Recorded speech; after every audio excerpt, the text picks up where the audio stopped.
Bonjour à tous, bienvenue pour une nouvelle capsule vidéo de Prayana Yoga. Je suis Aurore Guerrier, votre professeur de yoga. Alors aujourd'hui, on se retrouve, vous me retrouvez à l'extérieur pour une séance qui va être spécialement conçue pour les postures debout, donc pour l'ancrage. On entre dans l'automne, donc ça va être bon pour toutes les constitutions Vata, ou en tout cas toutes les personnes qui sont en déséquilibre avec le dosha Vata et qui ont besoin d'aller chercher plus d'enracinement, plus d'ancrage. Donc vous pourriez même faire cette pratique directement au sol, dans l'herbe, sur un sol plat, dans un parc par exemple ou dans votre jardin, voilà, pour avoir directement l'énergie de la terre qui va vous grounder, comme on dit en bon français. Donc on va commencer évidemment avec Tadasana, tout simplement, la posture d'ancrage par excellence, posture de la montagne, Tadasana, où on va ramener les pieds ouverts à la largeur du bassin, parallèle, et on peut plier un petit peu les genoux le temps d'amener le bassin un petit peu plus en antéversion, afin de pouvoir retrouver un bon creux lombaire. Donc ici, je viens plier un petit peu mes genoux pour aller chercher ce mouvement-là avant de venir tendre à nouveau mes jambes. Ensuite, on va retrouver l'ouverture au niveau du haut du dos où je peux rouler un petit peu plus mes épaules vers l'arrière et on va relâcher les mains là encore en ouverture pour rester un petit peu plus dynamique et présent et avoir une attitude posturale, voilà, d'ancrage, de présence dans Tadasana. Et puis pour les yeux, on va tout simplement soit les fermer si ça nous aide à nous ancrer, à revenir dans notre bulle vu que c'est une première posture pour cette pratique, ou tout simplement à garder les yeux ouverts. On peut fixer un point à l'horizon aussi pour s'aider à s'ancrer. Donc on va prendre quelques respirations ici en Tadasana où on veut ni exagérer le creux lombaire, ni exagérer l'ouverture au niveau de la cage thoracique, mais où on veut retrouver la longueur dans le dos à travers notre attitude posturale, à travers notre posture debout.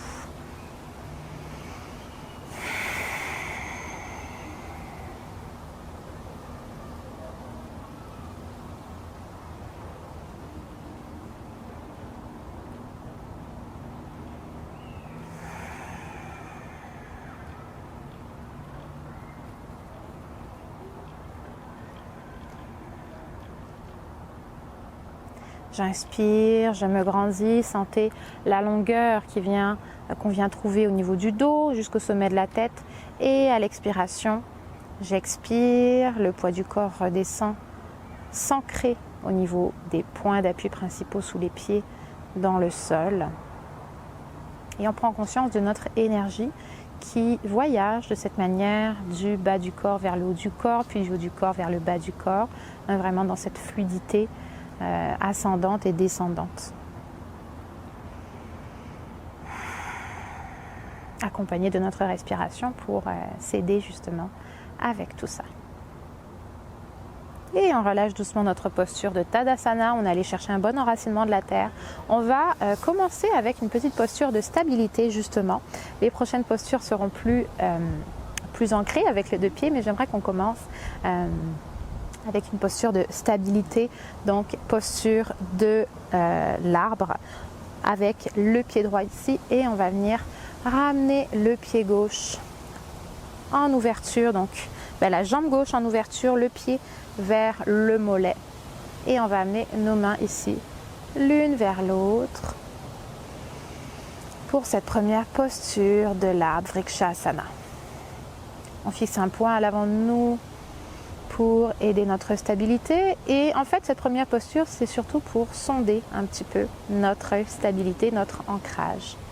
Si on n'arrive pas à tenir debout, ça nous indique peut-être qu'on manque d'ancrage, qu'on manque de stabilité.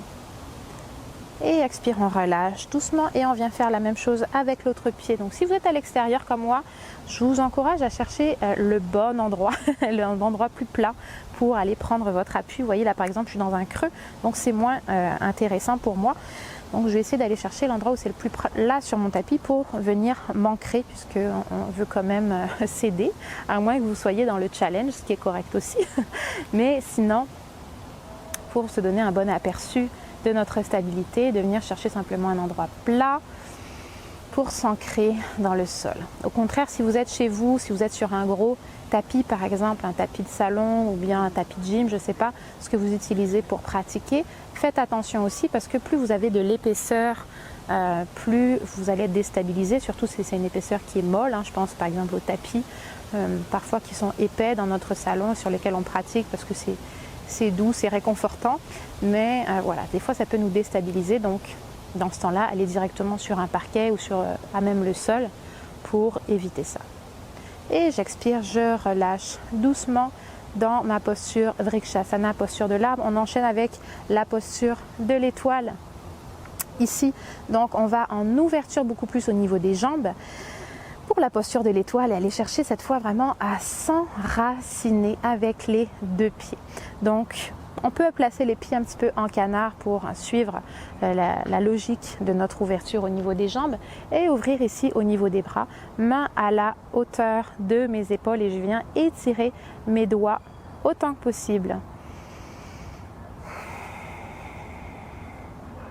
Donc j'allonge mon bras gauche vers la direction gauche, j'allonge mon bras droit vers la droite, mes deux pieds sont bien ancrés dans le sol, ma tête quant à elle s'allonge vers le ciel et de là je peux vraiment aller trouver ma stabilité en prenant l'espace, en prenant la place que j'ai besoin pour m'ancrer. Prenez quelques respirations ici dans cette posture, debout en étirant vraiment jusqu'au bout des doigts. Vous allez sentir l'étirement dans chacun de vos doigts, que ce soit les petits doigts, les pouces. Vraiment, on sent l'étirement qui vient nous engager, qui vient nous déposer, hein, qui vient vraiment nous enraciner. Je ne sais pas combien de fois je vais répéter ce terme pendant cette capsule. Et j'expire, je relâche doucement dans les bras. Je vais revenir les jambes ouvertes à la largeur du bassin.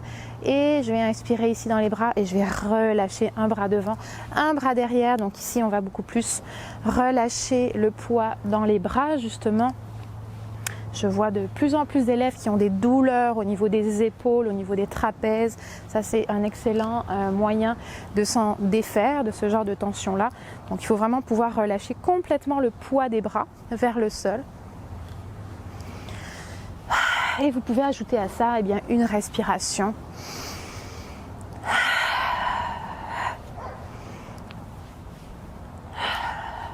Adéquate, qui va vous aider à libérer ce genre de tension.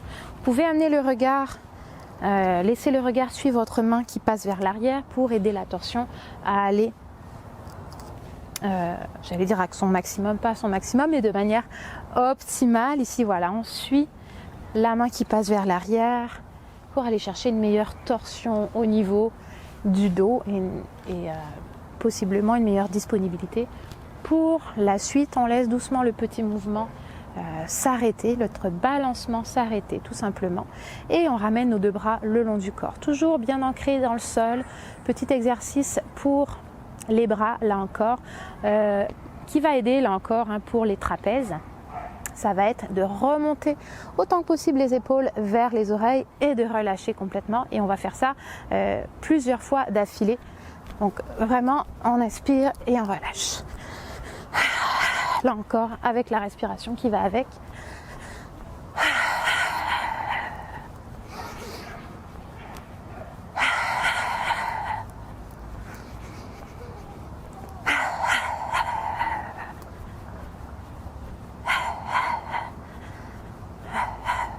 Et voilà, donc ça, je l'ai baptisé le Shepo en honneur à mon fils qui me fait souvent ce mouvement-là pour me dire qu'il ne sait pas. Donc voilà. Je ne sais pas s'il y a un autre nom officiel, mais moi c'est comme ça que je l'ai baptisé. On continue dans les postures debout avec une posture, on va aller chercher un petit peu plus de hauteur. J'inspire, j'enlace les doigts pointés vers les index, donc je pointe les index, ici, regard vers le ciel, je me grandis. On pourrait aussi très bien venir pieds joints ici pour aller dans cette ouverture, dans cette extension, dans cet allongement. À l'expiration, on va ramener seulement la tête, donc menton vers le sternum, on garde l'ouverture, la longueur au niveau des bras. Et on continue d'amener l'intention au bout des index pour aller toucher les nuages. Sentez bien vos deux pieds bien ancrés dans le sol. Et expire, on relâche doucement. Donc dans cette posture-là, si on manque d'ancrage, pied ouvert à la largeur du bassin, c'est mieux. Si on est déjà bien stable, ça peut être bien de ramener un petit peu plus les pieds, mais bon voilà, c'est pas très important. On continue avec une posture de préparation à la posture de la déesse. Donc là encore, on vient ouvrir au niveau des jambes. Belle ouverture dans les jambes, un petit peu les pieds en canard, et on va plier ici dans les genoux avant d'aller s'asseoir finalement dans notre posture ici, en venant déposer les mains ici dans les genoux. Donc des fois ça peut glisser selon nos habits, donc faites attention à ne pas glisser, mais voilà, on veut vraiment venir prendre appui ici pour sentir l'enracinement du sol, des pieds dans le sol, et on va tout simplement laisser retomber une épaule à la fois vers l'intérieur. Donc j'inspire ici et j'expire, je relâche l'épaule vers l'intérieur. Donc vous voyez, le bras reste tendu ici et c'est comme si ma main du coup poussait dans l'intérieur de ma cuisse ici. Donc ça va venir chercher un beau petit étirement au niveau de l'intérieur de la jambe, et j'inspire, je remonte et j'expire de l'autre côté. Et j'inspire, j'expire de l'autre côté. Donc là, plus vous allez être ancré dans le sol, plus vous allez vous sentir fort et stable pour pouvoir prendre appui sur votre jambe. Si vous sentez que vous n'avez pas confiance en votre jambe pour prendre appui dessus pour cet exercice-là, essayez de voir comment vous pouvez mieux vous ancrer dans le sol en allant chercher par exemple les 3 points d'appui principaux dans le sol, sous vos pieds, donc balle des orteils, talons, arête extérieure du pied. Et j'inspire, je reviens ici, on termine avec le côté gauche et on remonte doucement dans les jambes et on va pouvoir enchaîner avec la posture de la déesse. On garde notre ouverture ici dans les jambes, on va aller plier dans les genoux. Donc on peut essayer d'aligner les genoux avec les chevilles, pourquoi pas, et on va ouvrir dans les bras ici, également en pliant dans les coudes, en gardant les coudes à la hauteur des épaules. On va écarter ici dans les doigts, chaque doigt loin les uns des autres, comme la posture de l'étoile, et j'inspire pour la posture de la déesse. On peut répéter cette expiration plusieurs fois. J'inspire.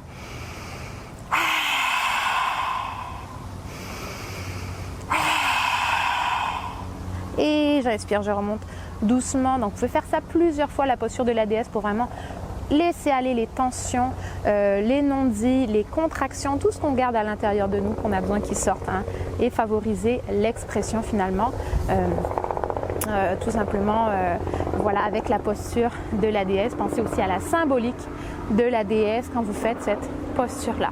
On continue. Toujours les jambes en ouverture, cette fois on va aller en latéral. Donc on va ramener les pieds ici vers le côté droit, donc les 2 pieds dans le même axe. Et je vais inspirer ici dans les bras. J'expire, on va aller saisir les doigts en arrière du dos. On roule les épaules vers l'arrière, j'inspire dans la tête et j'expire, flexion avant. On pousse le bassin vers l'arrière, on garde les 2 jambes droites, le regard vers le pied avant pour aller chercher l'étirement de l'ischio-jambier de la jambe droite. Et là, on travaille les ischio-jambiers en posture debout. On voit souvent l'étirement des ischio-jambiers dans des flexions au sol, mais on peut tout à fait travailler les ischio-jambiers en posture debout. Pensez à bien engager les quadriceps pour renforcer votre genou, pour protéger votre genou. Et j'inspire, je remonte doucement. On peut remonter aussi en pliant la jambe, là encore pour protéger l'articulation. Et on pivote de l'autre côté pour aller chercher la jambe gauche cette fois. Donc ancrage des 2 pieds dans le sol. J'inspire, je roule les épaules vers l'arrière. Et j'expire, on pousse le bassin vers l'arrière pour aller dans la flexion. Le regard vers le sol. On vient ancrer les 3 points d'appui principaux dans chaque pied, ceux que j'ai nommés tout à l'heure. On essaie de libérer un petit peu les orteils. Les orteils ne sont pas faits pour accueillir du poids.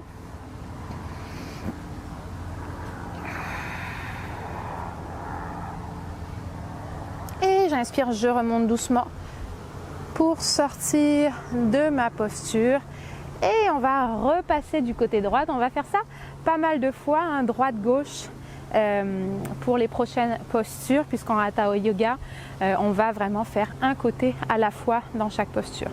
Donc, guerrier 1 maintenant. Donc on revient dans notre posture de tout à l'heure.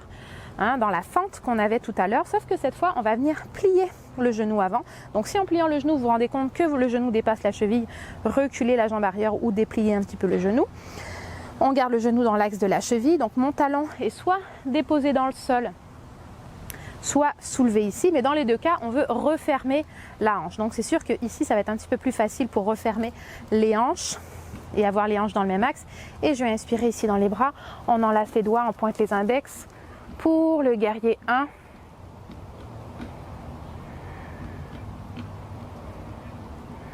Le regard vers l'avant, vers le ciel. Et j'expire, je relâche en dépliant la jambe et on vient chercher l'autre côté, jambe gauche. On plie le genou. En même temps, ça vient pas mal étirer ici au niveau du psoas. Donc voilà, on vient pas mal engager les jambes dans cette pratique aujourd'hui. Et j'inspire. Guerrier 1, Virabhadrasana, Eka. Donc si on a moins d'équilibre, je vous recommande de garder le talon au sol, d'être un petit peu plus ici, tout en pensant à refermer au niveau des hanches. Et expire, je relâche en repliant, en dépliant dans la jambe et en revenant ici en posture debout. On repasse de l'autre côté, côté droit. Cette fois, mon pied droit est à l'avant. Je vais soulever mon talon gauche, je vais l'amener un petit peu plus vers l'arrière. N'hésitez pas à ajuster un petit peu l'écart de vos jambes entre-temps, si nécessaire, hein, si vous sentez que ça serait bénéfique d'aller chercher plus d'écart ou moins d'écart. Voilà, on essaie de rester attentif à ça pour ajuster, parce que des fois, quand on a les jambes trop fermées, quand notre ouverture est pas assez grande, eh bien ça nous déstabilise aussi. Donc ça nous rapproche du sol, hein, quand on va chercher plus d'ouverture dans les jambes, et ça peut nous aider à avoir plus de stabilité. C'est pas vrai pour tout le monde, donc voilà, c'est vraiment un truc à essayer. Donc on replie notre jambe avant ici. Donc tout à l'heure on était ici en guerrier 1, maintenant on va aller en guerrier 2, donc ouverture dans le bassin, et on vient placer les mains ici à la hauteur des épaules, le regard vers la main droite, hein. Donc c'est vraiment le bout des doigts de la main droite qui donne la direction à votre posture. Assurez-vous d'avoir l'alignement au niveau du dos. Souvent j'ai trop d'élèves qui sont ici vers l'avant, donc c'est vrai que guerrier 1, guerrier 2 est une posture où on va à l'action et où on est dans l'action, où on est prêt en tout cas à l'action. Par contre, n'hésitez pas à penser à revenir sur votre axe en reculant un petit peu le tronc pour gagner en stabilité justement et soulager un petit peu cette jambe là qui est déjà en renforcement grâce au pli ici dans la cuisse. Donc guerrier 2, on prend quelques respirations ici, toujours avec la conscience de votre ancrage au niveau des deux pieds. Et j'inspire, je remonte dans les jambes, dans les bras et je pivote tout simplement de l'autre côté. Jambe gauche, j'expire, je plie, je réouvre dans le bassin, dans le dos et je viens ouvrir dans les bras. Regard vers la main gauche, on rajuste le buste. Et ici j'ai mon guerrier 2. Côté gauche. Pensez à éloigner les épaules des oreilles. Souvent dans les postures où on vient chercher les bras, on a tendance à ramener les épaules vers les oreilles et à crisper au niveau des trapèzes. Donc c'est pas ça qu'on veut. Donc ça vient relâcher au niveau des trapèzes. Et j'inspire, je relâche ici dans mes bras, dans mes jambes et je reviens vers l'avant. On continue avec une autre posture d'ancrage. Donc on revient vers la jambe droite, on replie à nouveau le genou ici. Donc mon pied est bien de biais, c'est important. Et ici à l'expiration, donc on garde le dos en ouverture et à l'expiration je vais aller déposer mon avant-bras au niveau du coude juste au-dessus du genou. Et à l'inspiration je vais venir aligner mon bras avec le reste du tronc et de cette jambe là pour faire une belle ligne en diagonale.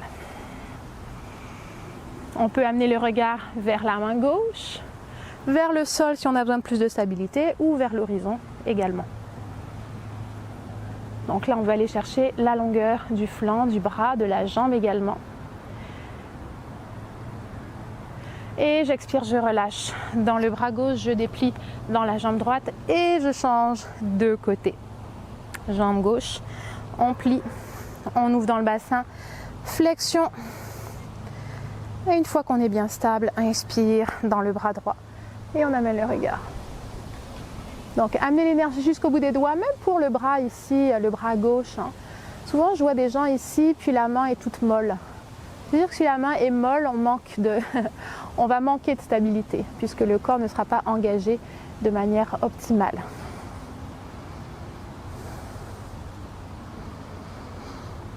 Et on expire ici, on ramène le bras vers la jambe et on vient déplier dans la jambe gauche. On repasse vers le côté droit. Après ça, j'ai fini de vous balader à gauche et à droite. Donc, on revient côté droit. Cette fois, on va garder les jambes tendues pour Utthita Trikonasana. Donc, vous pourriez utiliser un bloc si vous en avez un à portée de main. Sinon, je vais vous donner une alternative pour le faire aussi sans accessoires. Donc, les deux jambes tendues. On a toujours le pied droit vers l'avant, le pied gauche de biais. Donc, on soulève le talon, on l'amène un petit peu plus vers l'arrière pour être de biais. Cette fois, on garde les jambes tendues et donc dans Utthita Trikonasana, la posture des 3 triangles, à l'expiration, on pousse ici dans le creux de l'aine pour aller en flexion et aller chercher l'étirement de cette jambe-là. Ça vient assez vite. Si ça ne vient pas, peut-être que c'est parce que vous faites ça. Il faut vraiment qu'il y ait un mouvement ici dans le bassin. Flexion en gardant l'ouverture des hanches, du dos. Et donc, si on n'a pas d'accessoire, on peut venir déposer la main dans le tibia. Si c'est trop loin, on peut être au-dessus du genou. On va tout simplement éviter de s'accoter sur l'articulation du genou. Et si on a un accessoire, on peut venir déposer la main dans le bloc ici. On continue de pousser et on dégage l'autre bras pour faire une belle ligne ici. Le regard vers la main gauche.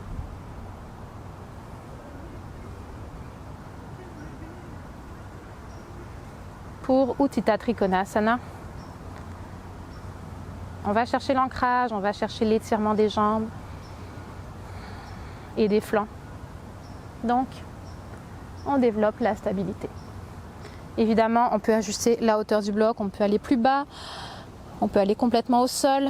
Pour ressortir de la posture, comme les autres, on peut plier la jambe pour revenir, ça serait plus sympathique pour le genou et on passe de l'autre côté, on amène notre accessoire. Si on en a un, n'oubliez pas à chaque fois de bien ajuster la jambe arrière. Souvent j'en vois qui sont ici en ouverture dans le pied, ça ne peut pas fonctionner. Mais ça va fonctionner quand même pour votre jambe avant, mais beaucoup moins efficace pour les bienfaits que ça peut nous apporter cette posture-là au niveau de la jambe arrière. Donc les jambes tendues, j'inspire, je me grandis. Comme toujours quand je vais en flexion, avant d'aller dans la flexion, on pense à allonger au niveau du dos. Et j'expire, je pousse dans le creux de l'aine ici, progressivement. Avant de déposer le bras et dernière action, ici on vient aligner le bras droit avec le bras gauche. Comme tout à l'heure, on amène l'énergie jusqu'au bout des doigts.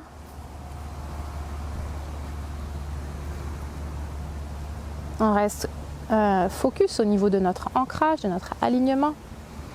Moi ici j'ai la chance d'avoir les arbres autour de moi qui m'inspire et qui m'encourage à aller vers cette stabilité. Et expire, je relâche dans le bras, je viens plier dans la jambe avant et je remonte ici dans la jambe gauche. On peut se séparer de notre bloc, on va revenir pied ici vers l'arrière de notre tapis pour continuer avec la posture. Non, avant d'aller vers le chien tête baissée, j'aimerais qu'on refasse justement notre posture de l'arbre pour voir celle qu'on a faite au début, Vrikshasana, pour voir s'il y a peut-être après toute cette pratique une amélioration et éventuellement de notre stabilité.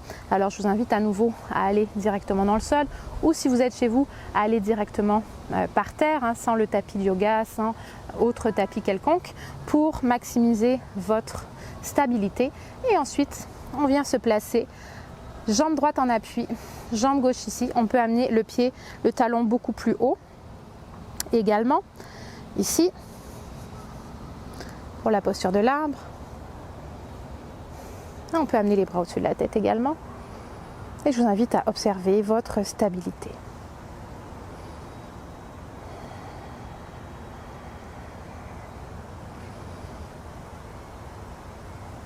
Et on expire, on relâche et comme d'accoutumé, on vient faire l'autre côté. Donc les deux côtés, on vient s'ancrer dans la jambe gauche. On libère le pied droit et on vient se placer. pour notre posture Vrikshasana.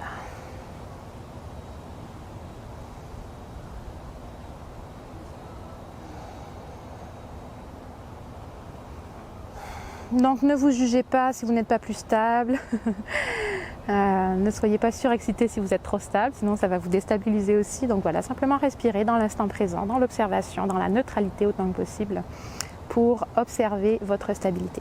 Et expire, on relâche doucement dans la jambe ici. Donc on revient vers l'arrière de notre tapis pour aller vers la posture du chien, tête baissée. Donc on va plier ici dans les genoux et on va aller chercher le sol avec les mains, petit doigt vers les bords extérieurs de mon tapis. J'ai mes genoux qui sont pliés. Ici je viens allonger mon dos avec mes bras et ensuite éventuellement je viens déplier dans les jambes ici. Donc reculez un petit peu les pieds si vous sentez que c'est trop, vos pieds sont trop proches de vous et vous empêchent de déplier complètement. L'important c'est de ne pas se retrouver ici avec trop de poids sur les poignets et aucun alignement au niveau du dos ou encore pire ici. Voilà, donc là on veut vraiment aligner le dos, les bras, pieds ouverts à la largeur du bassin et peut-être que cette fois aussi on est capable d'aller un petit peu plus aisément les talons vers le sol, hein, comparativement au début quand on allait dans des flexions avant en posture debout. Et j'expire, je relâche, genoux vers le sol et je vais venir ramener mes fessiers vers mes talons. Ici, plusieurs options, soit on amène les mains l'une sur l'autre et le front sur les mains, soit on amène les bras au-dessus de la tête, on dépose le front au sol ou dans un bloc, soit on amène les bras le long du corps, paume de main vers le ciel et on relâche. Là encore, le front dans le sol ou dans un bloc. Pour la posture de l'enfant Balasana, où on revient beaucoup plus à la terre. Donc on n'est pas en ancrage dans le sens où on n'est pas debout, mais on est quand même vers la terre, on est vers le sol. Donc on va chercher l'énergie du sol en étant un petit peu plus en introspection dans la symbolique de cette posture.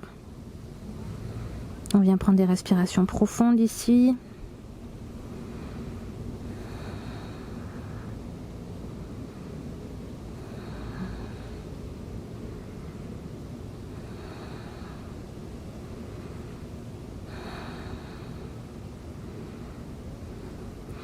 Et puis quand on est prêt, on peut remonter doucement en posture assise. Donc évidemment, comme d'habitude, je vous invite à terminer cette pratique avec un Shavasana. Gâtez-vous avec un Shavasana pour bien permettre à votre corps, à vos cellules d'intégrer tous les bienfaits de la pratique. De cette pratique d'ancrage, vous allez bénéficier aussi du relâchement que ça amène au niveau du système nerveux, donc qui va être aussi très bon pour les personnes qui ont un déséquilibre Vata. Si vous ne savez pas encore votre constitution, je vous invite à faire le test sur internet. Il va y avoir aussi un questionnaire pour faire votre test dans la description.